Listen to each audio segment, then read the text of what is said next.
Hello my dear friends, आज हम पढ़ने वाले हैं अमोनिया के बारे में। सो अमोनिया जो है एक गैस है, ये तो आप जानते ही होंगे। तो आज हमने इसका प्रिपरेशन और इसके हमने देखनी है केमिकल प्रॉपर्टीज़। ठीक है, ये दोनों चीज़ें हमें देखेंगे। जैसे हमने देखा था सेम नाइट्रोजन के डाई नाइट्रोजन के केस में, वैसे ही हमने अमोनिया के केस में भी देखना है। तो स्टार्ट करते हैं प्रिपरेशन से। तो इसकी प्रिपरेशन जो है हम पहले ही देख चुके हैं, हैबर्ट्स प्रोसेस।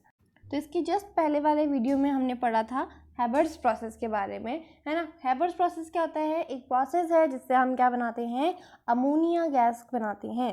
ठीक है, तो अमोनिया गैस बनाते हैं तो कैसे बनाते हैं हम? इसमें अमोनिया हम लेते हैं, इसमें N2 प्लस H2। ठीक है, हम लेते हैं नाइट्रोजन और हाइड्रोजन गैस, और इन दोनों को हम क्या करते हैं, इक्विलिब्रियम कंडीशन में प्रोवाइड कराते हैं एक specific temperature and pressure. Temperature होता है 720 केल्विन, और इसका जो प्रेशर होता है वो होता है 200 ATM। 200 ATM इसका प्रेशर रहता है। और इसमें हम यूज़ करते हैं जो कैटलिस्ट, वो बहुत ज़्यादा इंपॉर्टेंट है। कैटलिस्ट हम इसमें यूज़ करते हैं फेरस आयरन। और इसमें फेरस जो कैटलिस्ट है, इसके अलावा हम एक और चीज़ यूज़ करते हैं अपने कैटलिस्ट, जो कैटलिस्ट काम करते करते थक जाता है, उसे प्रमोट करने के लिए, उसकी एक्टिविटी को बढ़ाने के लिए वी यूज़ प्रोमोटर्स। तो प्रोमोटर का यूज़ करते हैं हम मॉलिब्डेनम, उसके बारे में मैंने आपको बताया था। ठीक है, तो मॉलिब्डेनम का यूज़ करते हैं। ये बहुत ज़्यादा इंपॉर्टेंट रिएक्शन है, इसलिए मैं आपको दोबारा बता रही हूँ ताकि आपका रिविजन भी हो जाए। ओके, तो अमोनिया गैस जो है इससे बन जाती है जब N2 और H2 स्पेसिफिक टेम्परेचर और इस कैटलिस्ट और इस प्रोमोटर के साथ रहता है, तब ये क्या बन जाता है, अमोनिया बन जाता है। ठीक है, इससे अमोनिया बन जाती है, अमोनिया गैस बन के निकल जाती है। ठीक है, तो अमोनिया का प्रिपरेशन आपको सबसे पहले क्या पता चला, हैबर्ट्स प्रोसेस। हैबर्ट्स प्रोसेस में हमने क्या किया, एक नाइट्रोजन गैस और हमने हाइड्रोजन गैस को क्या करा, एक स्पेसिफिक टेम्परेचर यानी कि 720 केल्विन टेम्परेचर और 200 ATM प्रेशर में हमने रखा, और कैटलिस्ट यूज़ किया हमने वहाँ पे आयरन, और प्रोमोटर यूज़ किया हमने मॉलिब्डेनम, तब हमें क्या मिला, अमोनिया।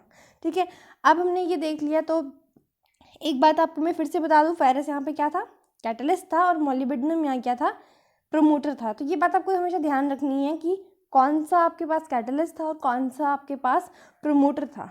ठीक है, अब एक क्वेश्चन आता है जो कि बहुत ज़्यादा इंपॉर्टेंट है, ये भी इस हैबर्ट्स प्रोसेस से ही आता है, जो कि ज़्यादातर पूछा जाता है। ओके, अगर आप 11th वाले स्टूडेंट हैं तो आपसे ये वाला क्वेश्चन तो बहुत ज़्यादा पूछा जाएगा, और अगर आप 12th वाले हो तभी भी आपसे ये वाला क्वेश्चन पूछा जाएगा। ठीक है, तो क्वेश्चन है, explain the suitable conditions for formation of ammonia by Le Chatelier's principle. तो 11th क्लास में आपने पढ़ा होगा ली चैटेलियर्स प्रिंसिपल के बारे में। अब ये चीज़ जो है 12th में भी फिर से आ रही है, तो अब समझते हैं ली चैटेलियर्स प्रिंसिपल के बारे में। देखिए ये प्रिंसिपल क्या कहता है, सिंपली ये प्रिंसिपल कहता है कि कोई भी रिएक्शन जो इक्विलिब्रियम में है, सपोज यहाँ पे एक रिएक्शन है A + B गिव्स, ये इक्विलिब्रियम में है तो इक्विलिब्रियम का साइन C। ठीक है, A + B गिव्स C। तो यहाँ पर जो आपके पास A और B है, इन केस ये जो कोई भी चेंज आया और उसकी वजह से इनका कंसंट्रेशन जो है बढ़ गया, तो ये जो रिएक्शन है इक्विलिब्रियम जो है शिफ्ट उस डायरेक्शन में हो जाएगा, ताकि देखिए ये बढ़ गया है तो ये कम हो गया होगा ऑफ कोर्स, है ना। तो यहाँ पर ये क्या करता है, इक्विलिब्रियम को मेंटेन करने के लिए इक्विलिब्रियम उस डायरेक्शन में शिफ्ट हो जाता है ताकि वो चेंज को क्या कर सके, कॉन्ट्रैक्ट कर सके, अपोज कर सके। तो ये क्या होता है, हमारा जो इक्विलिब्रियम होता है वो उस डायरेक्शन में शिफ्ट हो जाता है जिस डायरेक्शन में वो उस चेंज को अपोज कर सके। यहाँ पर अगर कॉन्सेंट्रेशन बढ़ गई है तो वो क्या करेगा, वो प्रोडक्ट के साइड चला जाएगा और वहाँ पर क्या करेगा, उसकी कॉन्सेंट्रेशन बढ़ाने में हेल्प करेगा।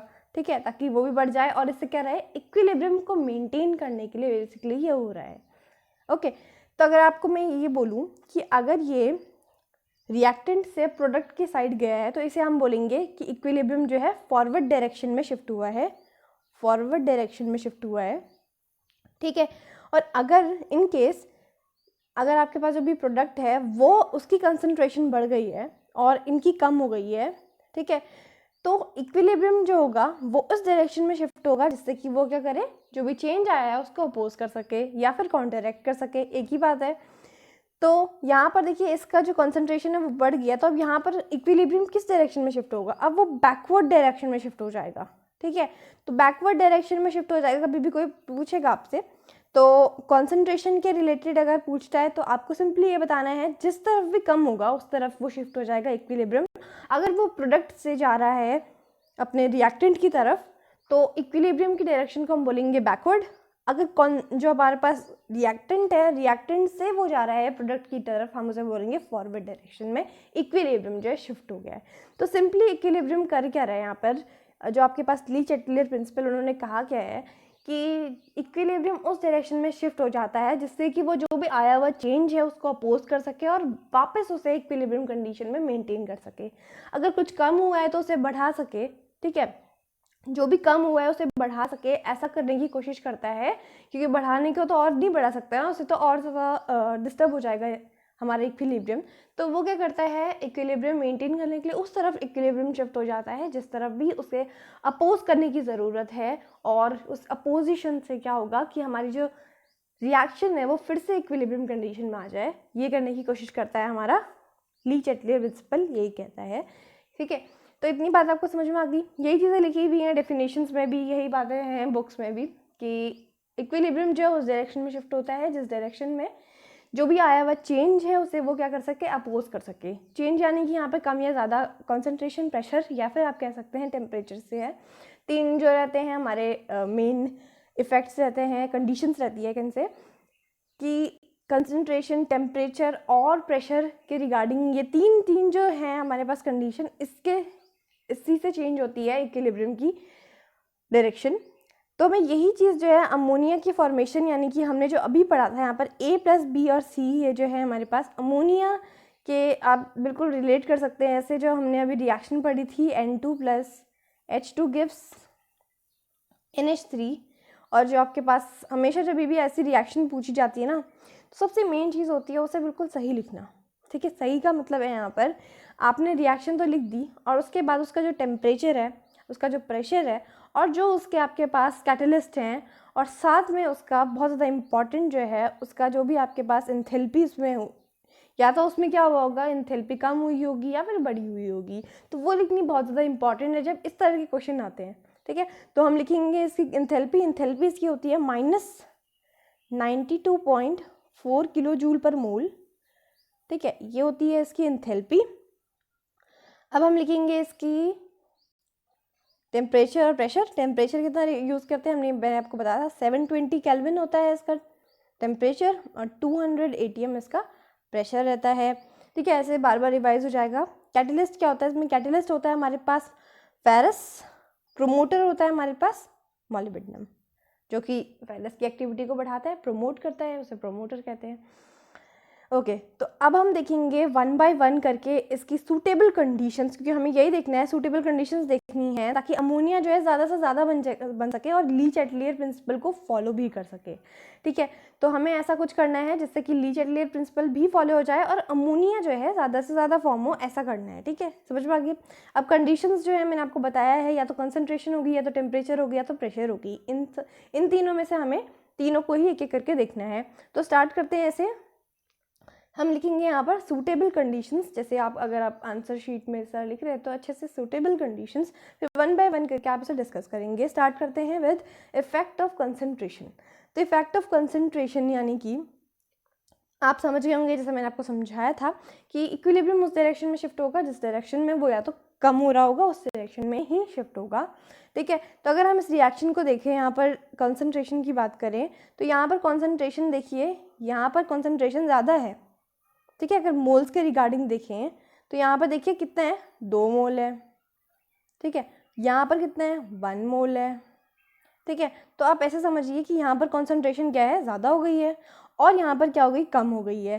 तो इक्विलिब्रियम किस डायरेक्शन में शिफ्ट होगा यहाँ पर, क्योंकि N2 और H2 की जो कॉन्सेंट्रेशन है वो ज़्यादा है, तो ये जो है किस डायरेक्शन में शिफ्ट होगा, यहाँ पर ये इस डायरेक्शन में शिफ्ट हो जाएगा, यानी कि ये शिफ्ट हो जाएगा, अमोनिया की तरफ शिफ्ट हो जाएगा, फॉरवर्ड डायरेक्शन में शिफ्ट हो जाएगा। और इससे क्या होगा, अमोनिया ज़्यादा फॉर्म होगा, क्योंकि इक्विलिब्रियम इस तरफ ही जाता है जिस तरफ वो क्या करना चाहता है, उस आए हुए चेंज को अपोज करना चाहता है। तो यहाँ पर अमोनिया की कॉन्सेंट्रेशन N2 और H2 के कंपैरिजन में कम थी, इसीलिए इक्विलिब्रियम जो है फॉरवर्ड डायरेक्शन में शिफ्ट हुआ है, और इससे क्या होगा, अमोनिया जो है अब ज़्यादा फॉर्म होगा पहले के कंपैरेटिव में, तो यही बात मैंने यहाँ पर लिखी हुई है that increase in concentration of N2 and H2 जो कि रिएक्टेंट्स है will shift the reaction in forward direction and more ammonia will be formed. तो क्योंकि हमें क्वेश्चन में यही बताया, इन्होंने बोला है कि हमें कुछ ऐसा करना है और उन्होंने साथ में ये भी बोला है कि जो ली चैटलियर प्रिंसिपल है वो भी फॉलो होना चाहिए और अमोनिया भी ज़्यादा बनना चाहिए, हमें कुछ ऐसा करना है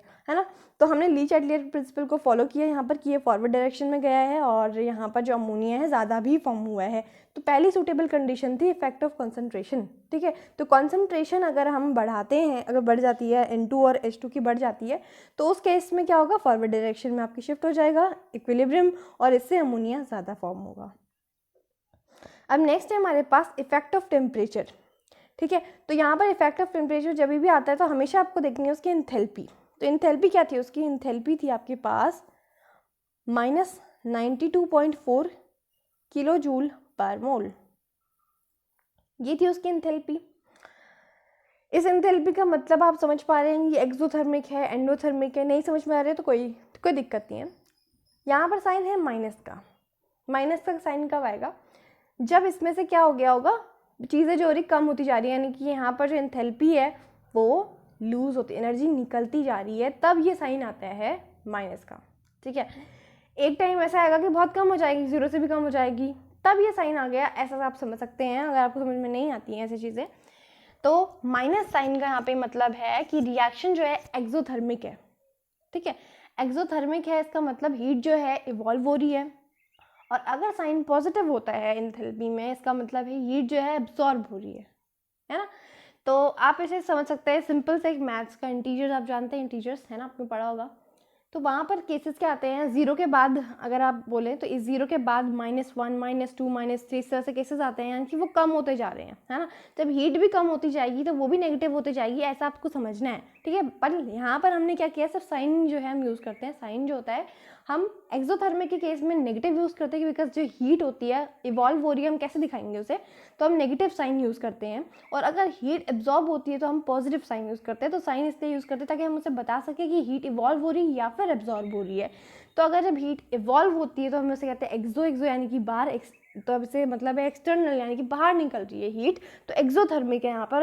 एक्सोथर्मिक है यानी कि यहाँ पर कम टेम्परेचर जो है ये बताने की कोशिश कर रहे हैं।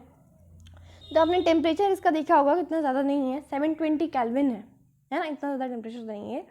तो ये इस रिएक्शन के लिए सूटेबल क्या होगा, इस रिएक्शन के लिए सूटेबल होगा कि ये, क्योंकि हमें यहाँ पे पता चला इंथैल्पी से कि ये कम में ही हो रहा है, ये फॉर्मेशन जो हो रहा है अमोनिया का कम टेम्परेचर पर हो रहा है, एक्सोथर्मिक है ये रिएक्शन। तो आपको यहाँ समझना है कि अगर किसी भी आपके पास कैसा भी केस आता है तो एक्सोथर्मिक है आपके पास केस, तो इसका मतलब होगा कि वहाँ पर लो टेम्परेचर जो होगा, जो भी प्रोडक्ट है आपके पास उसे मतलब प्रोडक्ट को बढ़ाएगा। और अगर हम बात करें एंडोथर्मिक की तो हीट क्या होगी, ज़्यादा होगी, तो वहाँ पर सूटेबल जो टेम्परेचर होगा वो होगा ज़्यादा टेम्परेचर जो होगा उसका जो भी प्रोडक्ट होगा उसके फॉर्मेशन को सपोर्ट करेगा, ठीक है। तो यहाँ पर हम अमोनिया की बात कर रहे हैं, तो क्योंकि रिएक्शन जो है एक्सोथर्मिक है तो लो टेम्परेचर जो है अमोनिया के ज़्यादा फॉर्मेशन होने के लिए सपोर्टिव होगा। तो हम यहाँ पर क्या करेंगे, यहाँ पर हमारे पास ऑलरेडी हमने 720 केल्विन मैंने बता चुका है आपको, तो 720 केल्विन जो है इतना ज़्यादा हाई नहीं है, नॉर्मल है, लेस है, मतलब क्योंकि हमें उतना ज़्यादा टेम्परेचर नहीं चाहिए, इतना काफ़ी है। इससे ज़्यादा जो होगा तब उससे रिएक्शन जो है आपकी ख़राब हो सकती है, ठीक है। तो since delta H is negative therefore reaction is exothermic, जो मैंने आपको बोला है एज इट इज़ है वो यहाँ पर। Hence low temperature maximum 720 kelvin, यानी कि लो टेम्परेचर यानी कि 720 केल्विन तक जो है इतना ठीक है, इससे ज़्यादा जो होगा ज़्यादा हाई टेम्परेचर रहेगा और रिएक्शन जो है पूरी ख़राब हो जाएगी। Will favour the formation of ammonia to increase the rate of reaction. अब जो आपके पास रेट ऑफ रिएक्शन है उसे यूज़ करने के लिए हमने क्या किया है, देखिए रेट ऑफ रिएक्शन को इंक्रीज़ करने के लिए हमने फेरस यूज़ किया एज अ कैटलिस्ट, ठीक है। और कैटलिस्ट की पावर को यूज़ करने के लिए, पावर को इंक्रीज़ करने के लिए, उसको एक्टिवेट करने के लिए हमने क्या यूज़ किया है, मोलिब्डेनम एज अ प्रोमोटर, जो कि क्या करता है, कैटलिस्ट की जो भी एक्टिविटी है उसे इंक्रीज़ करता है। क्योंकि एक टाइम ऐसा आएगा जब कैटलिस्ट भी थक जाएगा तो उसको भी एक प्रोमोटर की ज़रूरत है, ओके। तो यहाँ पर सिंपली है कि 720 केल्विन काफ़ी है, लो टेम्परेचर इससे कम चल जाएगा, ठीक है, और यहाँ तक चल जाएगा, उससे ज़्यादा जो है ये पूरी रिएक्शन जो होगी यहाँ पर उल्टी हो जाएगी। तो फॉर्मेशन ऑफ अमोनिया के लिए 720 केल्विन तक काफ़ी है। और अगर हमें रेट बनाना है, रेट को बढ़ाना है, तो इसके लिए हमने क्या करना है, फेरस हम यूज़ करते हैं एज अ कैटलिस्ट और मॉलिबेडनम जो है एज अ प्रोमोटर यूज़ करते हैं, जो कि हमने पहले ही बढ़ चुका है कि ये यूज़ करते हैं हम। ठीक है, तो आप इफेक्ट ऑफ टेम्परेचर में भी इस बात को बता सकते हैं। अब नेक्स्ट है हमारे पास इफेक्ट ऑफ प्रेशर। तो कभी भी आपके पास इफेक्ट ऑफ प्रेशर आपको देखना है तो आपको कैसे देखना है, ठीक है। कॉन्सेंट्रेशन में तो सिंपल है, जहाँ भी कम हो रही होगी उस तरफ शिफ्ट हो जाएगा। और प्रेशर में भी सिंपल, टेम्परेचर में भी सिंपल है, जिस तरफ एक्सोथर्मिक है, एक्सोथर्मिक यानी कि कम टेम्परेचर, एंडोथर्मिक ज़्यादा टेम्परेचर। अब उसी तरह आपके पास आता है इफेक्ट ऑफ प्रेशर। तो इफेक्ट ऑफ प्रेशर में कैसे आपको देखना है कि आपका जो प्रेशर है वो कम हो रहा है कि ज़्यादा हो रहा है, आपको पता कैसे चलेगा। तो यहाँ पर सिंपल सी चीज़ है, देखिए N2 plus 3H2 gives 2NH3। ठीक है, अभी हमने बैलेंस रिएक्शन लिख लिया है क्योंकि यहाँ पे अभी मोल्स की बारे में बात हो रही है, मोल्स की हमें देखना है।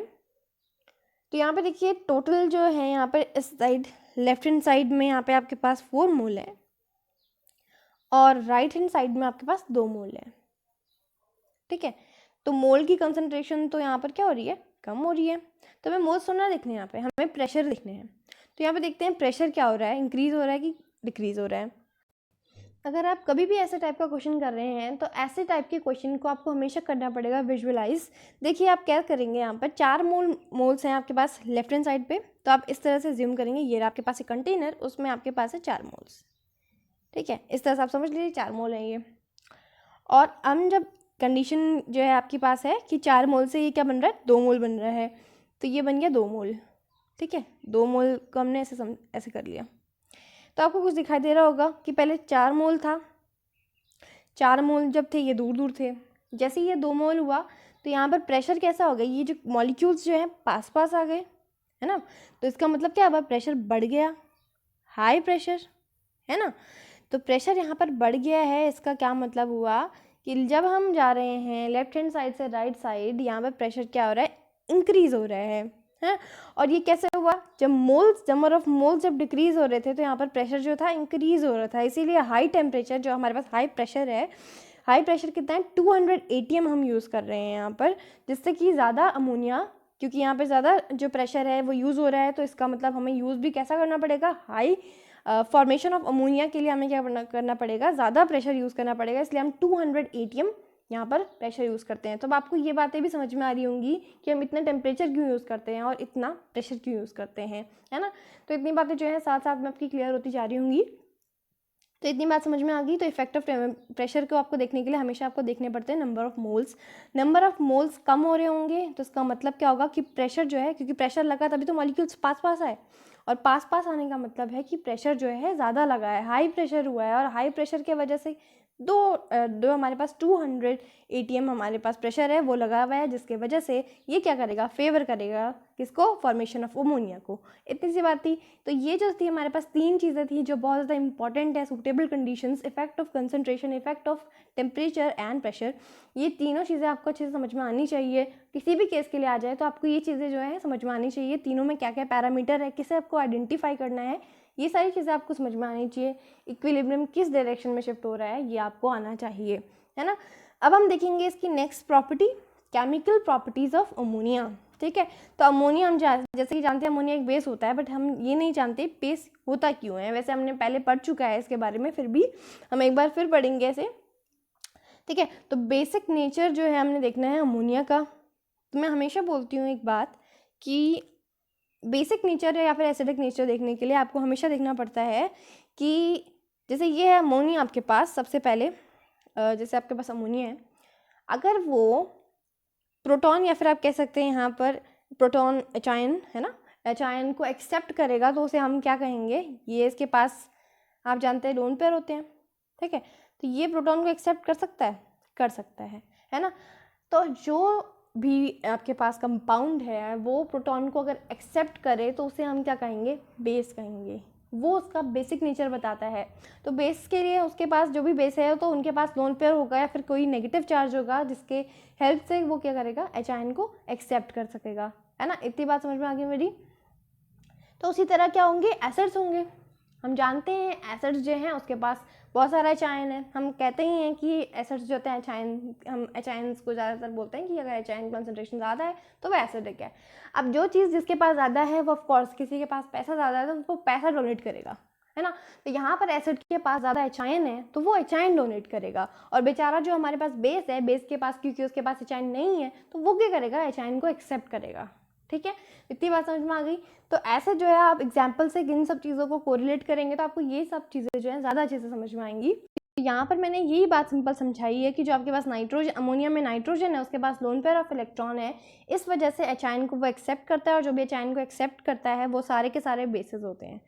Ammonia is basic in nature. This is due to presence of lone pair of electron with nitrogen, due to which it behaves as proton acceptor. तो वो प्रोटॉन एक्सेप्टर की तरह बिहेव करता है, इसका मतलब वो क्या है, बेसिक नेचर है। तो हमने बेसिक नेचर, उसके बेसिक नेचर के बारे में पढ़ लिया है।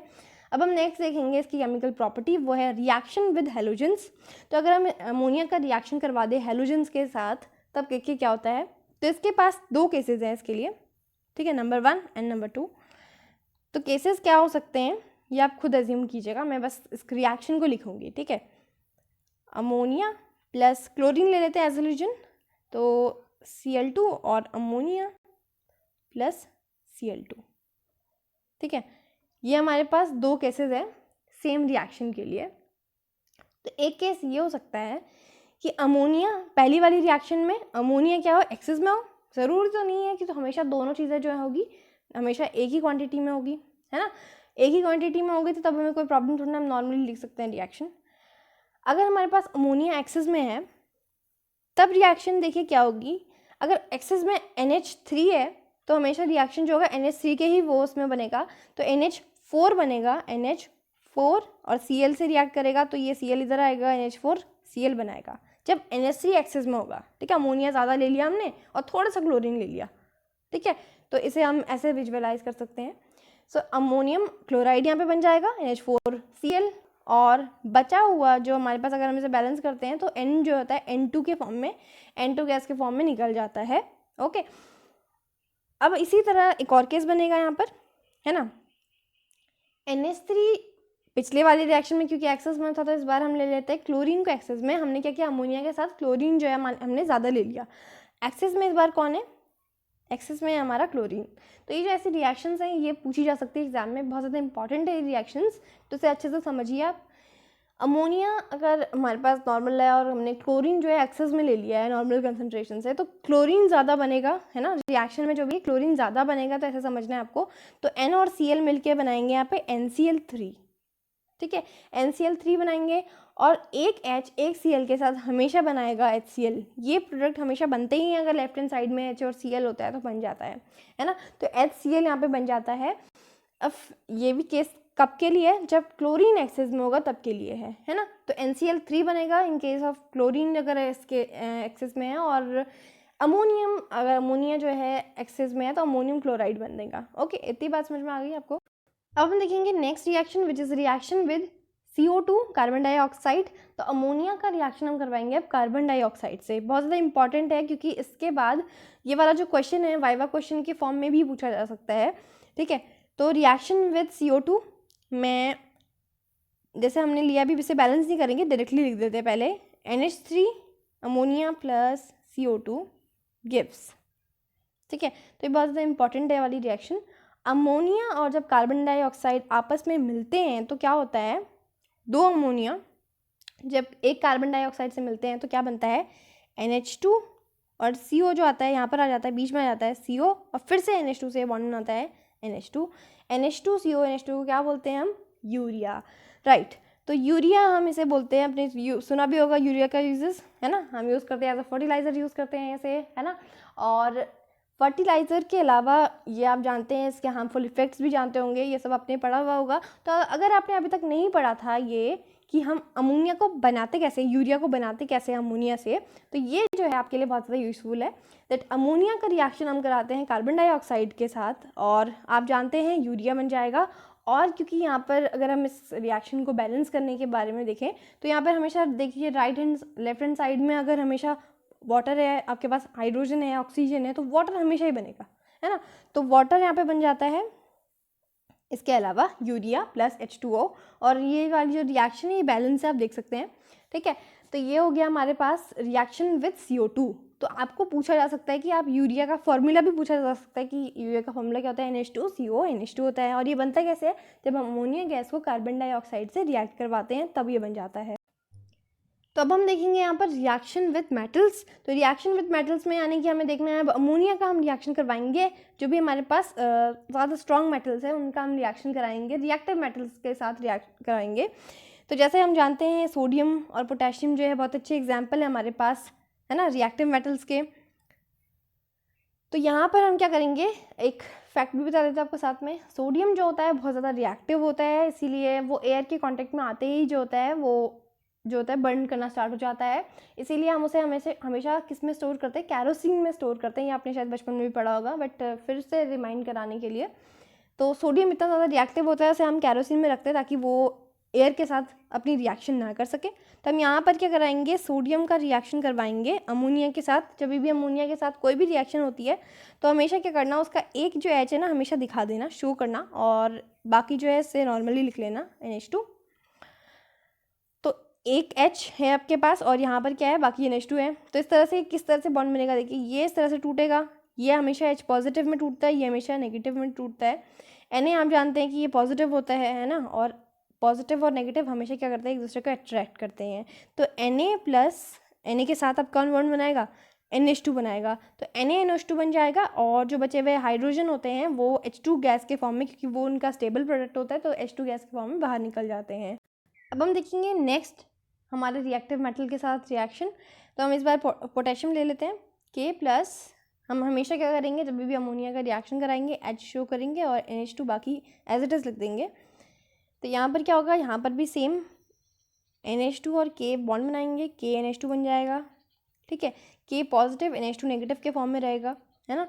और यहाँ पर क्या होगा, ये जो हाइड्रोजन है H2 के फॉर्म में बाहर निकल जाएगा, ओके। तो यहाँ पर अगर हम इसे बैलेंस करें तो बैलेंस करने के बाद यहाँ पे 2 और यहाँ पर भी 2 हो जाएगा, ठीक है। इसी तरह से बैलेंस होती है।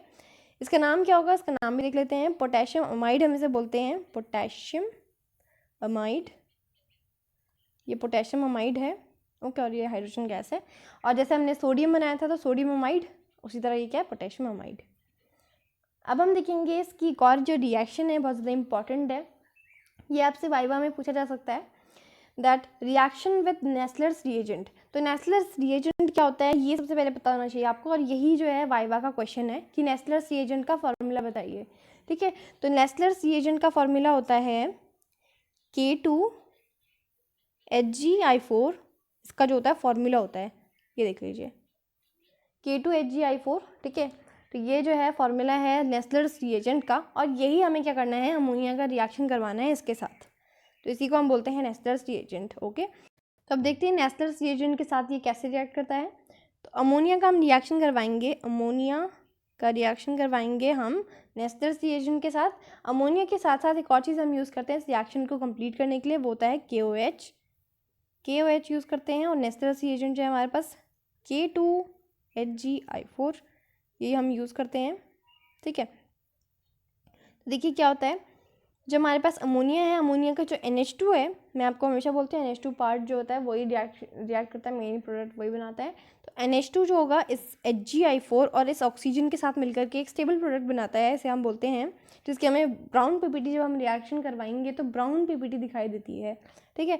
तो ब्राउन PPT दिखाई देती है, उसका फॉर्मूला क्या है, उसका फॉर्मूला है यहाँ पर मैं आपको लिख देती हूँ, NH2 HgO, इस तरह से बॉन्ड बनाता है, आप ध्यान से देखिए, HgO और HgI, ठीक है, HgO HgI, NH2 HgO HgI, इस तरह से ये बॉन्ड बनाता है।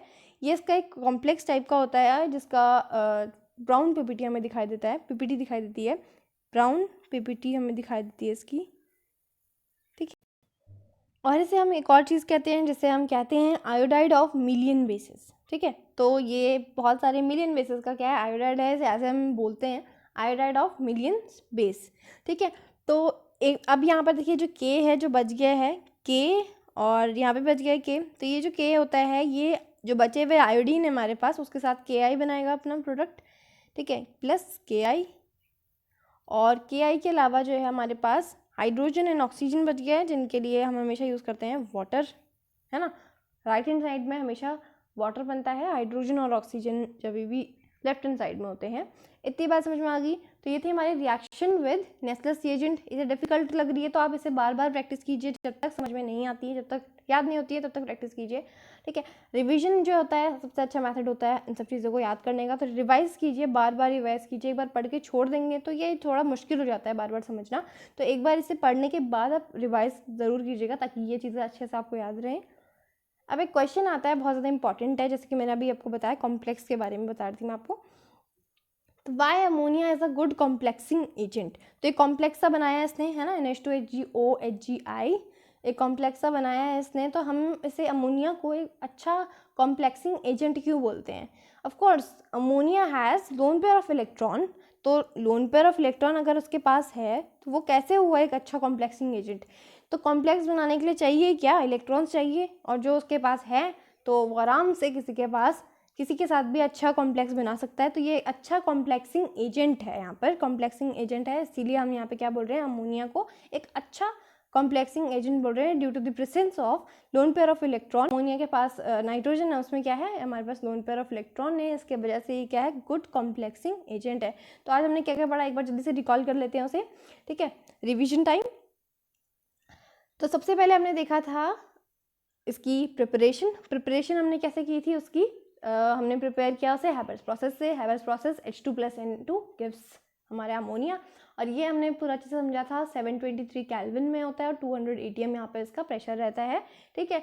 और इसके बाद हमने एक क्वेश्चन किया था जो कि ली चैटलियर प्रिंसिपल में बेस्ड था, और उसके बाद हमने देखा उसके तीनों इफेक्ट्स ऑफ टेम्परेचर, प्रेशर और कंसंट्रेशन। इन तीनों में हमने देखा कि कहाँ कहाँ इक्विलिब्रियम किस डायरेक्शन में शिफ्ट हो रहा है, ये हमने देखा। उसके बाद हमने केमिकल प्रॉपर्टीज़ देखी। प्रॉपर्टीज़ में हमने सबसे पहले देखा बेसिक नेचर हमने देखा कि अमोनिया में वो बेसिक है क्योंकि उसके पास लोन पेयर्स हैं।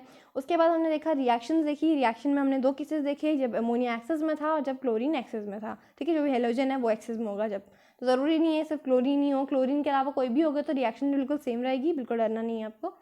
फिर हमने रिएक्शन करवाई कार्बन डाइऑक्साइड से। बहुत मेन प्रोडक्ट वहाँ पे बना हमारे पास, वो था यूरिया का फॉर्मेशन हुआ था। और अगर आपसे कोई पूछता है यूरिया कैसे बनाते हैं तो आप इजीली बता सकते हैं, अमोनिया का हम रिएक्शन कराते हैं कार्बन डाइऑक्साइड से। तो कार्बन डाइऑक्साइड और अमोनिया मिलकर के बनाते हैं यूरिया, NH2CONH2, और वाटर जो होता है बाय प्रोडक्ट। फिर हमने रिएक्शन कराया विद मेटल्स, वो भी रिएक्टिव मेटल्स के साथ, सोडियम जैसे और पोटेशियम जैसे मेटल्स के साथ करवाया हमने रिएक्शन। और उसके बाद हमारे पास अमाइड्स निकली, पोटेशियम एंड सोडियम अमाइड हमें मिले।